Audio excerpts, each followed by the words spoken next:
It's just after 2 o'clock p.m. here in Seoul. I'm Devin Whiting at the Arirang newsroom, and we're bringing you the second briefing of the day from the South Korean health authorities. We'll be getting details on today's numbers as well as the measures being taken during this special holiday period to make sure COVID-19 doesn't spread. We do know today that South Korea reported 54 new cases. 38 of those were local, and there was one additional death. Daily cases have come down significantly since the resurgence in mid-August. Local cases have been under 100 for some time. The briefing should be starting momentarily, and when it does, we'll cut straight to it. Now, as we just said, South Korea on Friday reported fewer than 100 cases for a second straight day. The outbreak there were sporadic throughout the country, but with one exception, there have been fewer than 100 for a week now. 38 of today's cases were local and 16 were overseas. This brings the total number of cases to over 24,400. One more death was also reported, bringing the death toll to 428. Let's go to the briefing now.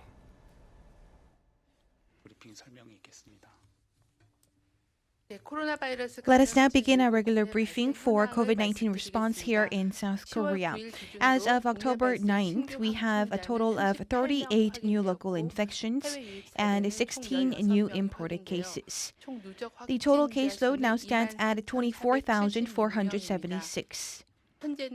Currently, we have 1,479 people in quarantine undergoing treatment, and 94 of them are in critically ill conditions. Yesterday, we had one additional fatality, unfortunately, and the accumulated death toll now stands at 428. The fatality rate stands at 1.75%. I extend my deepest condolences to the deceased and the members of the bereaved family. Let us now take a look at the major updates of domestic infections by region. In Seoul City, in relation to Seungwang Building in Gangnam-gu District, we also have the first case of the index case being confirmed earlier this month. We have 4 additional cases being confirmed, and a total of 5 people have been confirmed to date. And the Seoul City is also asking all of the people who have visited, especially the 5th and 6th, as well as the 9th floor of the building, to get tested as soon as possible. And in relation to Yeongdeung-pogu District, door-to-door sales facility, we have a total of 9 people being confirmed to date. And in Gyeonggi-do Province in Uijeongbu City, in relation to the Master Plus Hospital, we have confirmed 1 more case, and a total of 37 people have been confirmed to date. And 17 of them are patients, 3 are also the medical staff, and 16 are professional health givers as well. And in relation to an Daejeon family gathering, we have 6 additional cases being confirmed, and a total of 18 people have been confirmed to date. Today, we also identified that in relation to a study room that has been operated by one of the confirmed cases, we have 5 more cases being confirmed there. And in relation to a social gathering in Busan City, we also found that this was also in relation to a cluster infection of a group of other acquaintances, and a total of 12 people have been confirmed to date. And yesterday, we had a total of 16 new imported cases. As for the countries of origin, we have 2 from the Philippines, 2 from the Indonesia, and 6 from the US as well. And we are also carrying out some amendment to the Infectious Disease Prevention Act, and also in accordance to the amendment, we are also having a guideline for the revealing of and disclosure of the information of the confirmed cases. And these includes also the routes of their travel. And under the current law, we have to also disclose their information based on the scope that are stipulated in the legislation. And we have been highlighting the fact that the public's right to know right now, and in order to minimize the infringement of privacy of the confirmed cases, we have been working on minimizing these scopes of disclosure.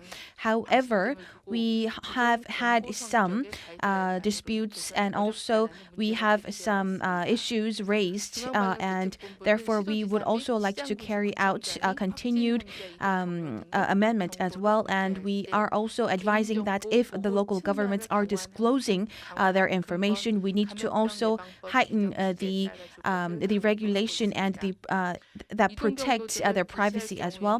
When disclosing the confirmed cases, travel routes, we shall not disclose their gender, their age as well, and they also need to be provided by only the venues as well, and so that the residents living in the nearby area could also be notified of the fact that this confirmed case has been visiting these specific venues.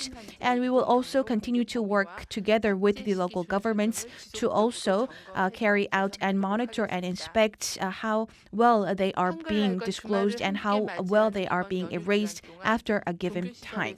And during the Hangul Day and during the weekend to come, we ask all of the religious facilities to switch to non-face-to-face means and to postpone and cancel all of small gatherings and group meals. And also, we have had a large cluster infections stemming from the rally that had took place here in Seoul, and we all would also like to advise and ask you to remember to avoid having such large-scale demonstrations. Moreover, we are also seeing cluster infections, especially centering around family meetings and social gatherings. So please minimize your social gatherings and also comply with the quarantine measures going forward. During these great autumn weather, we have many people enjoying hiking. However, please note that you need to also prevent other kinds of infectious diseases that are also largely breaking out in the autumn season as well. And in order to ensure a safe hiking environment, please minimize the number of group attendees of your hikers. And also, when you are outdoors, please also wear face masks at all times if it is very difficult for you to keep a 2-meter distance with others. And if you have trouble breathing, please take off your mask and also have a healthy distance with others and take a good rest before you continue. And when you are enjoying food with others, including your family members, please minimize dialogue and please also have your own servings. And in the autumn season, also aside from the COVID-19, you could also be prone to and you could also be exposed to other forms of infectious diseases that could spread from insects as well as mice. So we ask you to minimize contact with these insects as well as mice when you are outdoors.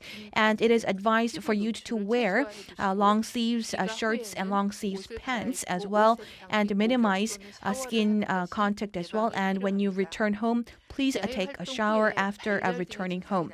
And if you have fever after enjoying outdoor activities, please notify your health clinic that you have fever, and also tell them of your outdoor activities in detail, and this would help the medical staff in prescribing your medicines and also your symptoms. And please also note that there are also infectious diseases that could accompany fever, and we ask you to also have a clear check of the outdoor activities, including leisure activities and also your work outside. And these are advice for the public. And next, yesterday we have had an announcement of the influenza flu shots vaccination, the public program, and we would like to provide more updates.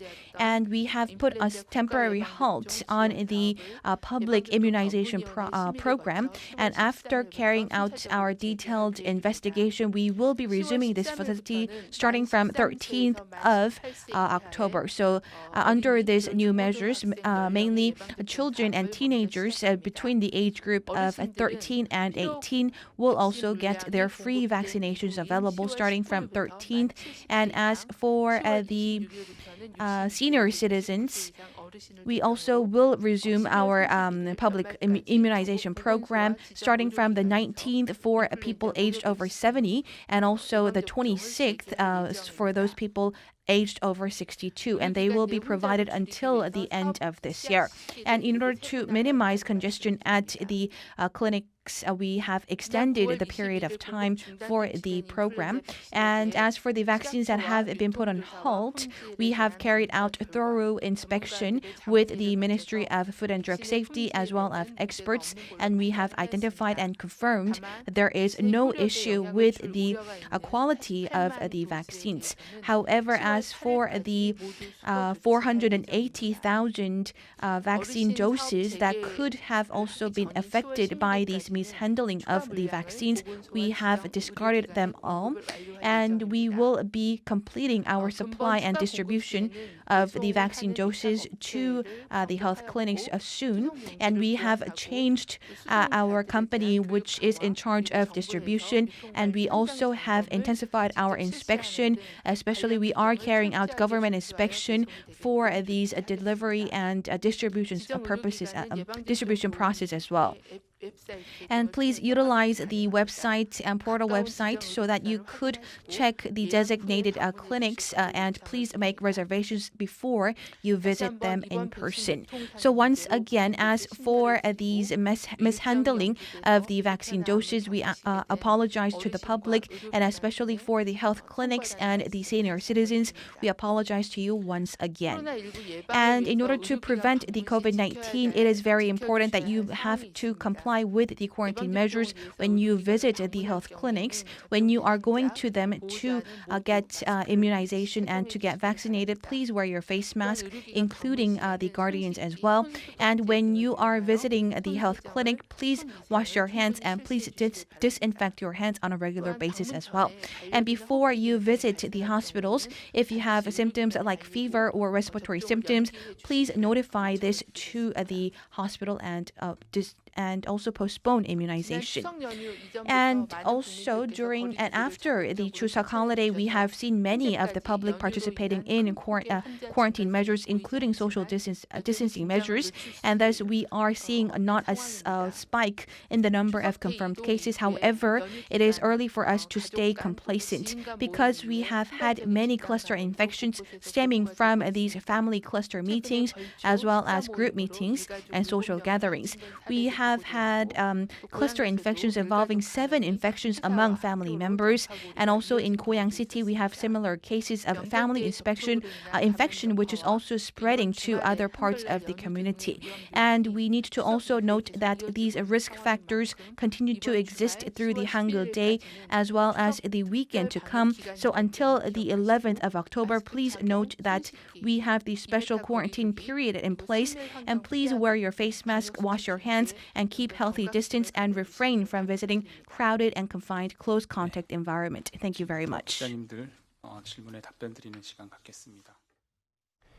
that'll conclude our coverage of this briefing. Thank you for watching. Arirang News will be back at 6 p.m. Korea time.